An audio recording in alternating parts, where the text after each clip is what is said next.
चले सियासी गर्मा गर्मी की बात करते हैं। आईनी तरमीम आज सेनेट में पेश किए जाने का इम्कान है, मगर अभी तक नंबर गेम क्या है, वोट कैसे हासिल होंगे और मुसवदा क्या होगा, किसी को कुछ मालूम ही नहीं है। मगर रात गए 26वीं आईनी तरमीम पर हुकूमत की तरफ से तैयार करदा मुजवजा ड्राफ्ट सामने आया है, जिसमें मुजवजा आईनी तरमीम के तहत चीफ जस्टिस सुप्रीम कोर्ट की तकर्री 3 साल जबकि सीनियरिटी की बजाय 3 रुकनी पैनल पर होगी और चीफ जस्टिस 65 साल की उम्र तक मुद्दत से पहले ही रिटायर हो सकते हैं। 65 साल की उम्र से पहले भी रिटायर हो सकते हैं। अगरचे 60 साल की उम्र में चीफ जस्टिस बन गए तो 3 साल के बाद ओहदे से रिटायर होना होगा। चीफ जस्टिस का तकर्रुर 12 रुकनी पार्लिमानी कमेटी करेगी। मुसवदे में सुप्रीम कोर्ट में आईनी बेंच की तश्कील देने की तजवीज़ है और आईनी बेंच की जजेस की तकर्री जुडिशल कमीशन ऑफ पाकिस्तान करेगा। आईनी बेंच में तमाम सूबों से बराबर जजेस तैनात किए जाएंगे। आईनी मुकदमात आईनी बेंच को मुंतकिल होंगे। अदलिया को इस्तिदा से ज्यादा किसी आईनी मामले पर हुक्म या तशरीह का इख्तियार नहीं होगा। चीफ जस्टिस से मोटो नोटिस लेने का इख्तियार खत्म करने और आइन के 4th शेड्यूल में तरमीम की तजवीज़ भी शामिल की गई है। इसके अलावा चीफ इलेक्शन कमिश्नर मुद्दत खत्म होने पर नए चीफ इलेक्शन कमिश्नर की तैनाती तक 90 दिन तक ओहदे पर ही फाइज रहेंगे और सदर काबीना और वजीर आज़म की एडवाइस किसी अदालत, ट्रिब्यूनल या कहीं और चैलेंज नहीं की जा सकेगी। हुकूमत की आइनी तरमीम के जरिए आर्टिकल 63A में तरमीम की तजवीज़ है और पार्टी सरबराह की हिदायत के खिलाफ वोट गिना जाएगा।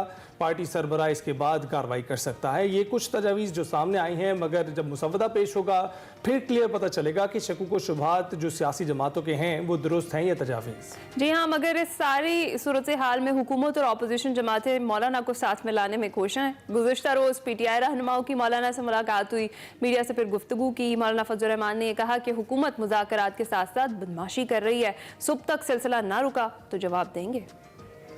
हमारे पार्लियामेंट के अराकीन को हरासा किया जा रहा है, किसी को अगवा किया जा रहा है। एक आध तो इस वक्त अगवा हो चुके हैं, एक को धमकियां दी गई, एक को रिश्वतें पेश की गई। हम ये बदमाशी मानने को तैयार नहीं हैं। अगर आपका रवैया बदमाशी का होगा तो फिर हम भी अपना रवैया बदमाशी का जानते हैं। यह अपोजिशन की बड़ी जमात है और बड़ी जमात को इतने बड़े एक आईनी तरमीम के मराहल से लाताल्लुक नहीं रखा जा सकता।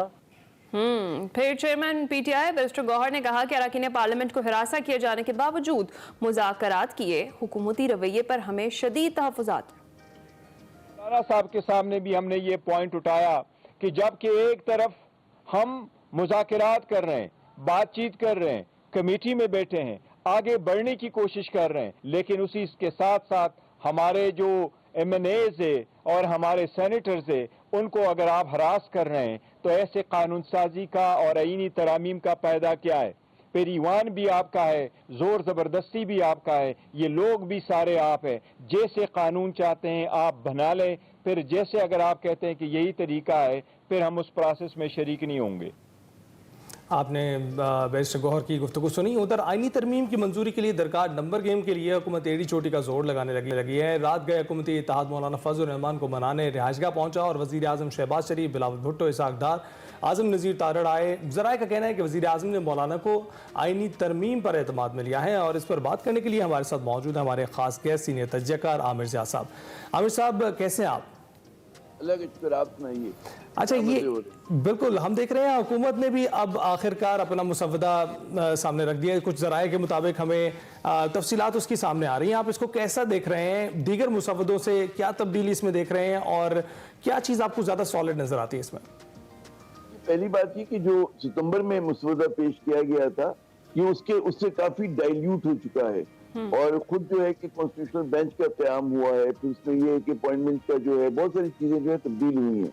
लेकिन जाहिर है कि जब तक असल जो है मजमूई सजा और ये जो मौलाना साहब जो है, मैं कहूँगा सब उन्होंने जो एक मालकुतुलारा किस्म का एक स्टैंड लिया हुआ है तमाम तर दबाव के बावजूद और तमाम तर उनको जो मतलब कुछ की जा रही निभाने की, तो एक बड़ा एक मेरे ख्याल में अगर उस पर कायम रहते हैं तो क्योंकि बात हो रही है कि जी जमीयत उलमा इस्लाम तो मसवदा है, उसके ऊपर इत्तेफाक राय के ऊपर जो है लोग ज्यादा तैयार है बनिस्बत हुकूमत के। तो देखने में यह है कि हुकूमत पीछे हटी है।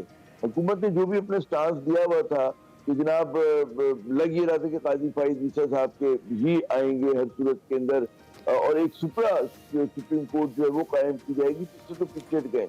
कि अभी भी बहुत सारे उसमें तहफ़्फ़ुज़ात होंगे इख्तिलाफ की जमातों के। लेकिन इसकी जो अहम बात है वो जो मौलाना ने बात की कि जी जोर जबरदस्ती की जा रही है, जो लफ्ज आपने कोशिश की जा रही है, ये बड़े दुख और तशवीश की बात है। बात ये कि आप by hook and by crook अगर चाहते हैं कि अपनी मर्जी की तरह मीम करा ले, जब आपके पास नंबर्स नहीं है, और उसके लिए सिर्फ पीटीआई शिकायत नहीं कर रही है, मैंगल साहब की पार्टी की जो एक सेनेटर है नसीमा एहसान साहिबा, उनको जिस तरह दबाव में लाया गया और इस चीज की निशानदेही कामरान मुफ्ती साहब ने कई सेनेट के इजलास में की थी, जो खातून बिल्कुल रोनियो आई हुई थी और उनकी दास्तान सुनकर उन पर जो दबाव है उसका जो है मतलब है कि कामरान साहब का भी और वो भी रोनियो होने वाले थे। तो ये तमाम चीजें अच्छे शगुन नहीं है। फिर आपने देखा कि पाकिस्तान तहरीक इंसाफ के जैन कुरैशी साहब, उनकी एहलिया के साथ जो है उनको जबरन 4 घंटे रोक के रखा गया और उनके साथ बहुत सारे और लोगों के नाम आ रहे हैं। तो ये चीजें जो होती है जमहूरियत से नहीं होती है। ये तो वाकई बड़ा सही लफ्ज मौलाना ने इस्तेमाल किया कि खुल्लम खुल्ला बदमाशी है। इसकी तो खुद से हुकूमत के लोग भी सर वो मजम्मत कर रहे हैं। ख्वाजा साद रफीक ने भी कहा, अंदर से दीगर लोग भी ये कह रहे हैं कि अगर ऐसा हुआ है तो इसकी मजम्मत भी करते हो, इसकी पूरी तफ्तीश भी होनी चाहिए। बिल्कुल आपने सही फरमाया, तफ्तीश होनी चाहिए। और ये कोई तरीका नहीं होता कि लॉ मेकर्स जो है कोई भेड़ बकरियां नहीं है। और फिर सबसे बड़ी बात है, पहले तो शिकायत होती थी रिश्वत दी जा रही है, अब तो जिस तरह से डराया धमकाया जा रहा है, मेरे ख्याल में वो पाकिस्तान की सियासी तारीख का एक नया लो है। और इससे ज्यादा आप कितना गिरेंगे। तो बात ये होती है कि जमहूरियत को मजाक बना लिया। मुझे बड़ी हैरत होती पाकिस्तान पीपल्स पार्टी पे, जिसके जमहूरी क्रीडेंशियल्स हैं, उनके नजीर साहिबा ने कुर्बानी दी है, उनके बिलावल के नाना जुल्फ़िकार अली भुट्टो ने कुर्बानी दी है। क्या पीपल्स पार्टी मामला के ऊपर जो है वो नून लीग की बी टीम का किरदार अदा करे, क्योंकि वैनगार्ड के तौर पे जो है पाकिस्तान पीपल्स पार्टी को आगे रखा गया है। और उसके अंदर जाहिर है कि इसमें भी बहुत तरक्की हो रही है। सिविल सोसाइटी जो है जो पीपल्स पार्टी को सपोर्ट करती आई है, ह्यूमन राइट्स के लोग, वो बहुत हैरान है कि जनाब ये क्या हो रहा है। तो मेरे ख्याल में शगुन अच्छे नहीं है और हुकूमत को अपना रवैया है तब्दील करना पड़ेगा। और ये जो मखसूस छोटे मफादात के लिए आप आइन के साथ छेड़छाड़ कर रहे हैं। मेरी कल बात हो रही थी पीटीआई के कई 2-3 सीनियर रहनुमाओं से अलग अलग, तो सलमान अकरम राजा साहब से भी हुई थी, जिसमें उन्होंने कहा था कि जी हम तो वोटिंग में हिस्सा ही नहीं लेंगे। और फिर आपने जैसे भी बयान सुनवाया गौहर साहब का, जब तक खान से कंसल्टेशन नहीं होगा बात नहीं बनेगी। तो मैं ख्याल रिव्यू की जरूरत है हुकूमत को, और ये बहुत जल्दबाजी करे जनाब। अच्छा आमिर साहब, सारी सिचुएशन जिस तरह से अभी आपने पाकिस्तान पीपल्स पार्टी का भी जिक्र किया, तो बिलावल भुट्टो वाकई हम देख रहे हैं काफ़ी सरगर्म है, पेश हैं। आईनी बेंच के हवाले से वो कहते हैं अगर आईनी बेंच को तहफ़्फ़ुज़ मिलता है तो पीपल्स पार्टी आईनी बेंच पर फिर इक्तफा कर सकती है, क्योंकि ऑलरेडी मौलाना से बात कर ली है और जुबान दे दी है, तो उससे हम पीछे नहीं हटेंगे। तो कहीं ना कहीं इससे अगर हुकूमत जो है पीछे हटती है तो फिर हम उस तरीके से सपोर्ट नहीं करेंगे। इस पर आप क्या कहेंगे? मैंने अर्ज ये किया कि बिलावल भुट्टो जरदारी का पीछे हटना है, पीपल्स पार्टी और यूआई के कॉम्प्रोमाइज होना ही तो नून लीग के लिए बड़ा धक्का है। तो नून लीग किस तरह का बिल लेकर आई थी सितंबर में, इसके बारे में किसी को नहीं पता था। उसके बारे में किसी को नहीं पता था, खुद आपका भला करे कि उनके अपने एमएनएस को, सेनेटर्स को नहीं पता था। मेरी कईयों से बात हुई थी कि उसमें क्या चीजें हैं। तो जाहिर है कि खुशाइन बात है। तो मतलब ये कि मौलाना की कोशिशों से उन्होंने अपनी सिर्फ 8 नशिस्तों के जरिए जो और 5 उनकी सेनेट के अंदर है, 13 के ऊपर उन्होंने हुकूमत को पीछे हटने पर मजबूर किया है। ये मैं ख्याल में सबक एक और जमात के लिए, वो है मुत्तहिदा कौमी मूवमेंट के लिए, कि उनकी 22 नशिस्तें हैं, 3 सेनेटर्स हैं, और वो जो भी अर्बन एरियाज को क्लेम करते हैं कि अर्बन सिंध की नुमाइंदगी करते हैं, वो केस जो है प्लीट करने में नाकाम रहे। और अब वो उनका बड़ा माजरत खाना रवैया, उनको मोम की नाक की तरह जो है जिस तरह चाहे हुकूमत मोड़ रही है, वो बिल्कुल मतलब है कि नुमाइंदगी करने से कासिर है।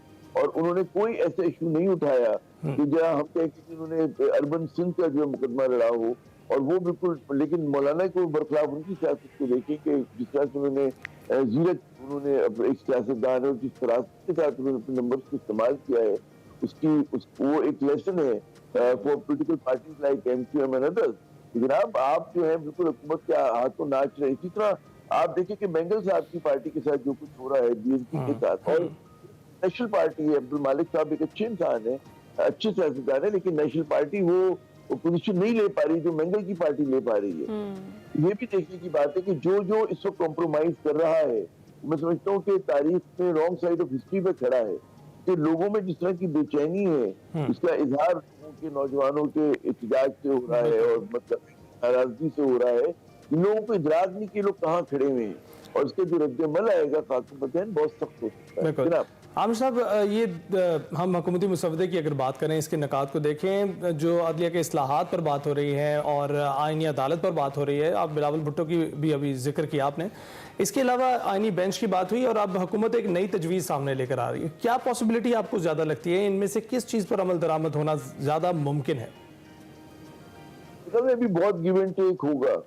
और जैसे कल एक और पीपल्स पार्टी के सीनियर रहनुमा से बात हो रही थी, उन्होंने कहा कि जी बात ये है कि अभी तो जब तक ऑफिशियली चीजें सामने नहीं आएंगी, अभी तक लीक हो रहा है, अभी बहुत ज्यादा प्यास आराइयां हैं, जब तक वो डॉक्यूमेंट प्लेस नहीं किया जाता।